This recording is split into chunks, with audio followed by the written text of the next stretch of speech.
Hi everyone, কেমন আছো তোমরা সবাই? আশা করছি ভালো আছো। তো তোমরা তো দেখতেই পাচ্ছ সকাল থেকে আজকে অঝোরে বৃষ্টি হয়েই যাচ্ছে। তো এই বৃষ্টির দিনে আজকে বাড়িতে হবে কষা কষা ডিমের কারি আর তার সাথে খিচুড়ি। এই কম্বিনেশনটা কিন্তু বৃষ্টির দিনে জাস্ট জমে যায়।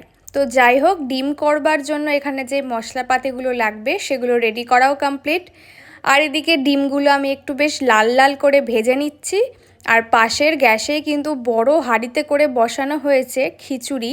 যে কোনো খিচুড়ি খেতেই আমার ভীষণ ভালো লাগে, সে মুগ ডালেরই হোক বা মুসুর ডালেরই হোক। তারপর ডিমের আলুগুলোকেও একটু লাল লাল করে ভেজে নিচ্ছিলাম, যদিও বা এগুলো সেদ্ধ করা হয়েছে আগে, তাও আমি ভালো মতন ভেজে নিচ্ছিলাম।